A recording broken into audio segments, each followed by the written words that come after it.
پاکستان کو قادیانی ریاست بنانے کے لیے سن 1970 کے عام انتخابات میں قادیانی جماعت ایک سیاسی پارٹی کو سپورٹ کر رہی تھی۔ انتخابات میں اس سیاسی جماعت کی کامیابی کے بعد اہم حکومتی عہدوں پر موجود قادیانیوں نے اقتدار پر قبضہ کرنے کے لیے سازشیں تیز کر دیں۔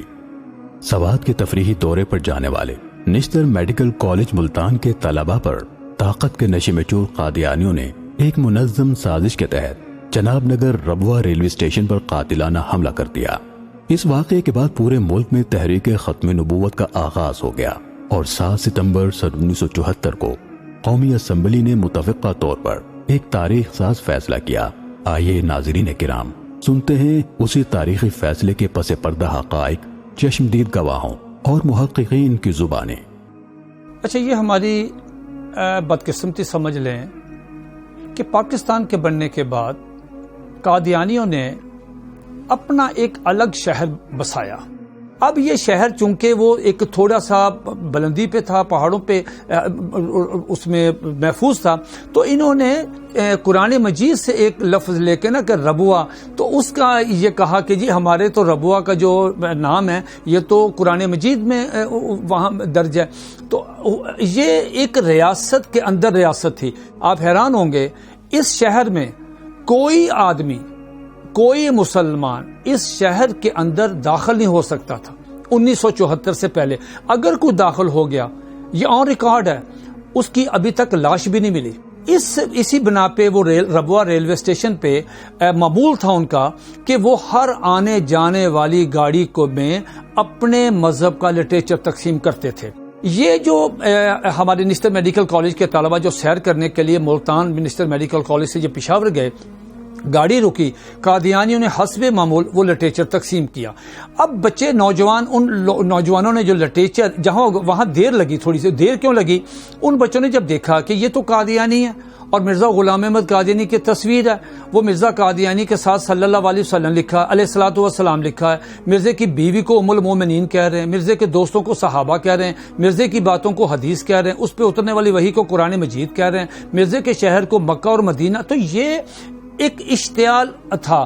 تو چاہے 2 منٹ تھے، ان بچوں نے آپس میں کہا یہ کیا یار، یہ ہمیں کیوں لٹریچر دے رہے ہیں۔ میں بطور صدر اسٹوڈنٹ یونین جو ہے وہ خود میں اس کی قیادت کر رہا تھا، کیونکہ بعض مصروفیات کی وجہ سے ہمارے ساتھ کوئی پروفیسر صاحبان تشریف نہیں لائے تھے۔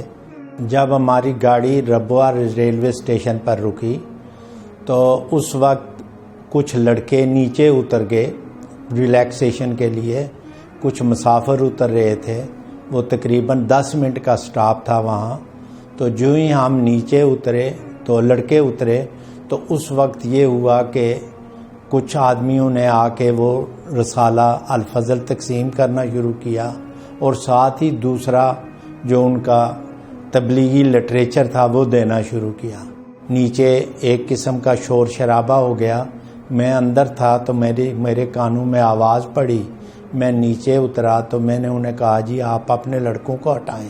میں اپنے لڑکوں کو میں نے کہا کہ بھائی آپ گاڑی میں سوار ہو جائیں تاکہ ہم آگے چلیں۔ گاڑی چل پڑی تو اس وقت میں سب سے آخر میں سوار ہوا، میرے آگے ایک لڑکا سوار ہوا تھا، تو باہر سے وہ جو ان کے لڑکے اور آدمی تھے انہوں نے پتھراؤ شروع کر دیا۔ اسے لڑکے کو، میرے آگے والے کو بھی لگا اور مجھے بھی پتھر لگا پیٹھ پر۔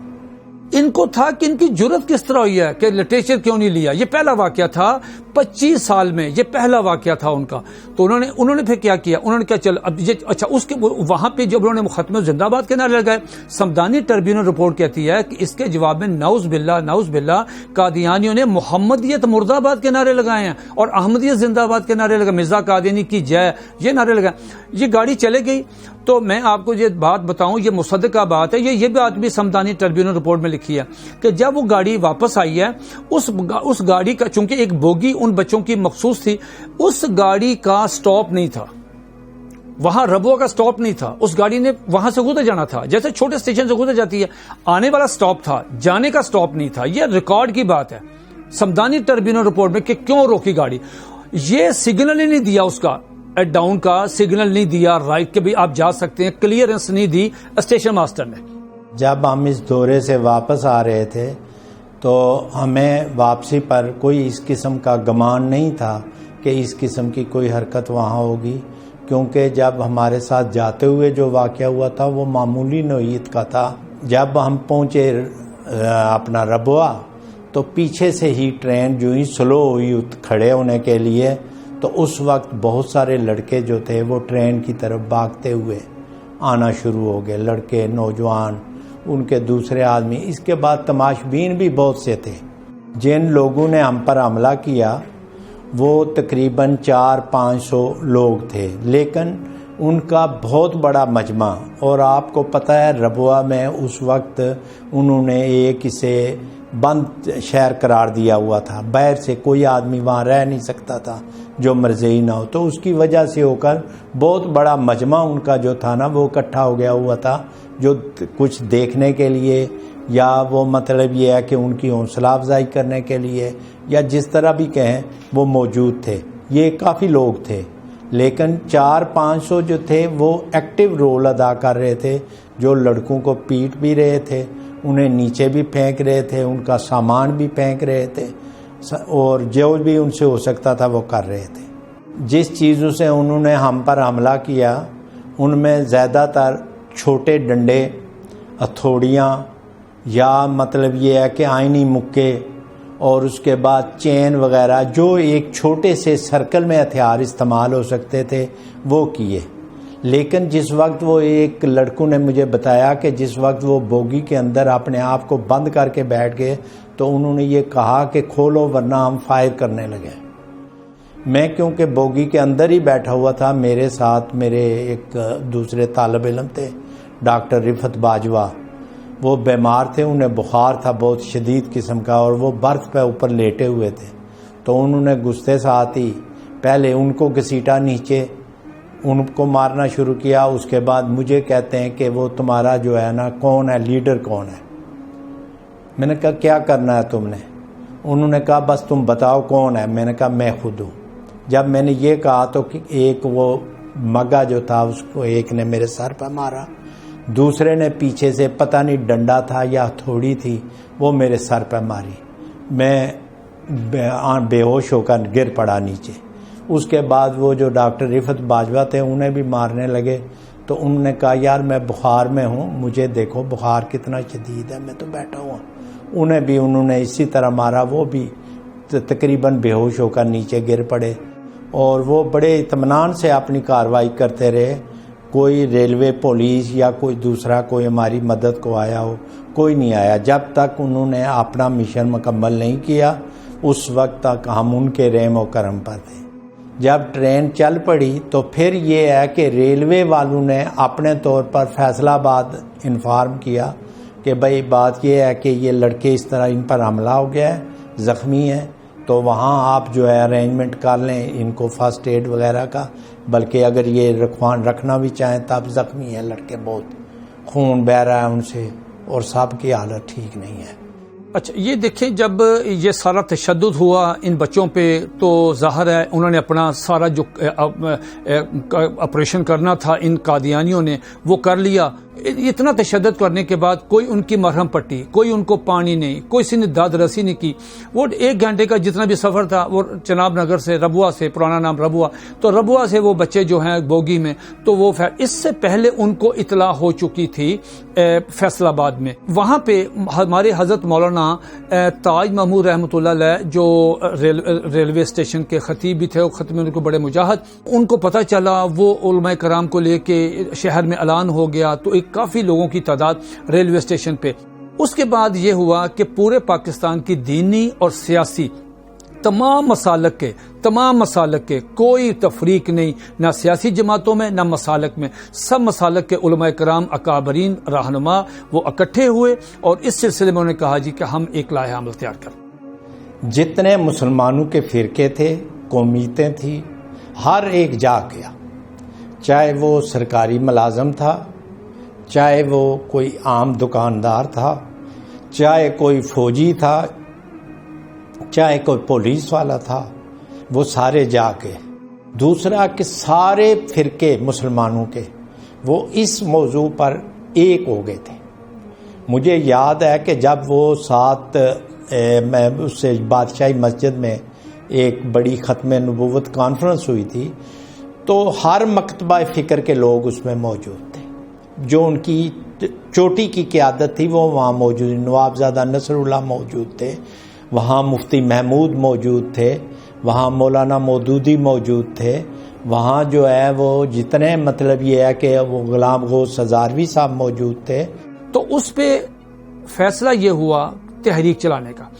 تحریک چلی، تحریک میں دو چیزیں ہوئیں اس فائدہ۔ تحریک میں فائدہ یہ ہوا کہ ایک تو تحریک چلی کہ قادیانیوں کو غیر مسلم اقلیت قرار دیا جائے، اس پہ پھر بہت زیادہ جب احتجاج بڑھنے لگا اور قادیانیوں کا سوشل بائیکاٹ شروع ہوا تو اس پہ حنیف رامز جو ہے مجبور ہوا اور اس نے کہا جی ہم اس سانحہ کی ایک انکوائری کروا لیتے ہیں۔ وہ ہائی کورٹ کے جج تھے جسٹس سمدانی، ان کی سربراہی میں یک رکنی ٹربیونل ہے، انہوں نے پھر جا کے چناب نگر ریلوے اسٹیشن گواہوں کو بلایا جو تھے جن پہ تشدد ہوا، طالب علم آئے، موقع کے گواہ سارے، اس میں قادیانی بھی آئے، اس کا بیان بھی مرزا ناصر کا بیان بھی ریکارڈ ہوا۔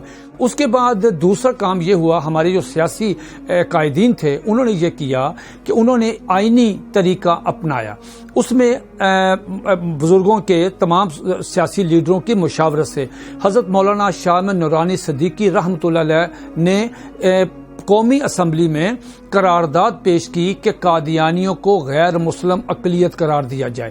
اس قرارداد پہ کافی سارے ممبران اسمبلی کے سگنیچر تھے جو ریکوائرڈ ہوتے ہیں کہ قرارداد پیش کرنے کے بعد میں پھر حضرت مولانا مفتی محمود رحمۃ اللہ علیہ، مولانا نورانی رحمۃ اللہ علیہ اور دیگر جو حضرات تھے اسمبلی میں، ان کی مشاورت سے پھر بھٹو صاحب نے وہاں پہ ایک کرائیٹیریا قائم کر دیا کہ کوئی آدمی براہ راست سوال نہ کرے تاکہ یہ نہ ہو کہ کھچڑی نہ پک جائے۔ اس کو پھر اٹارنی جنرل یا بختیار صاحب نے جو ہے وہ پلیٹ کیا اور وہی سوال کرتے تھے۔ پوری قومی اسمبلی جو تھی اس کو کمیٹی کی شکل دے دی کہ جو کوئی یہاں سیشن میں ہوگا وہ آپ کے سامنے، پھر آپ نے فیصلہ کرنا ہے کہ بھئی قادیانیوں کے متعلق جو بھی فیصلہ کرے گی وہ پوری قومی اسمبلی کرے گی۔ سوال یہ ہے کیا ریاست کو حق ہے کہ وہ کسی کو غیر مسلم قرار دے؟ میری گزارش یہ ہے کہ سب سے پہلے مسلمہ کذاب کو، طلحہ کو اور سجاح کو غیر مسلم قرار دے کر اس کے خلاف فیصلے کا اعلان صدیق اکبر نے کیا تھا، جو ہماری ریاست کے پہلے سربراہ تھے۔ وہ ریاستی فیصلہ تھا، ریاستی فوجیں گئی تھی، ریاست کا اعلان تھا۔ اسلامی ریاست جس کی بنیاد اسلام پر ہے، اسی کا حق ہے کہ وہ کسی کو کافر قرار دے۔ بھٹو صاحب نے یہاں پہ ایک تھوڑا سا یہ کیا، انہوں نے ہمارے بزرگوں کو اعتماد میں لیا، اپنے چیمبر میں بلایا اور ان سے کہا کہ دیکھیں یہ ہم ایک 90 سالہ مسئلہ حل کر رہے ہیں۔ تو بھٹو صاحب نے کہا کیا یہ ایسا ممکن ہے کہ ہم قادیانی جماعت کو، جنہوں نے خود درخواست بھی ہمیں کی ہے اس قرارداد پہ، تو کیا ہم ان کو بلا لیں، ان کا موقف سن لیں کہ وہ کیا کہتے ہیں؟ تو انہوں نے کہا جی ضرور بلائیں تاکہ ہم دیکھ لیں ان کو، مطلب کہ وہ کیا کہتے ہیں۔ تو چنانچہ حکومت نے باضابطہ طور پر ان کو دعوت دی اور وہ آگے۔ اچھا وہ بڑی تیاری کے ساتھ آئے، پوری ٹیم تھی، اور اس ٹیم میں آپ نام سنیں آپ حیران ہو جائیں گے کہ اتنا ان کے اپنے وہ جو مربی اور لرنرڈ وہ سمجھتے تھے ہم بڑے بڑے لرنرڈ آدمی ہیں۔ تو مرزا ناصر جو ہے یہ جب قومی اسمبلی میں انٹر ہوا اس کو بلایا گیا کہ اپنا موقف آپ پیش کریں، لہذا اندر پھر ایک ڈیبیٹ ہوئی، 13 دن کی بحث ہوئی۔ اٹارنی جنرل نے ان سے جو سوالات کیے کسی ایک سوال کا جواب بھی وہ تسلی بخش نہیں دے سکے۔ 3200-3300 صفحے کی یہ رپورٹ جو ہے، چونکہ وہ جو اسمبلی کی کارروائی تھی یہ اس کو کنفیڈینشیل رکھا گیا۔ قادیانیوں کا کہنا یہ ہے کہ کارروائی کو خفیہ کیوں رکھا گیا؟ اس کی وجہ یہ ہے کہ ایک تو اسمبلی کی مرضی ہوتی ہے کون سی کارروائی ان کیمرہ ہو، کون سی آن کیمرہ ہو، اسمبلی کو وہ مسئلہ دیکھتے ہیں۔ اور ایک وجہ سمجھ میں آتی ہے کہ اس وقت ملک میں جو جذباتی فضا تھی، اگر وہ بحث پبلک کے سامنے آ جاتی تو شاید قادیانی غیر محفوظ ہو جاتے اور اشتعال بڑھتا۔ قادیانیوں کو محفوظ رکھنے کے لیے پبلک کے اشتعال سے اس کارروائی کو خفیہ رکھا گیا تاکہ پرامن طریقے سے بحث تکمیل تک پہنچے اور ملک میں کوئی نیا جھگڑا کھڑا نہ ہو۔ سوال یہ ہے کہ یک طرفہ کارروائی تھی۔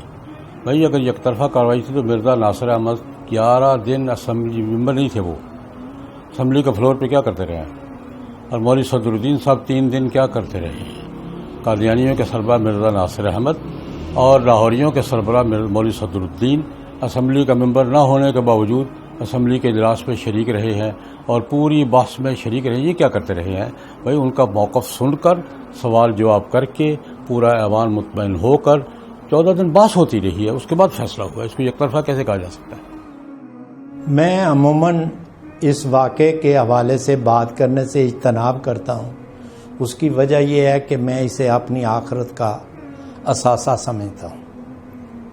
یہ خدا نے مجھ جیسے گناہگار کو پتہ نہیں کس لیے موقع دیا.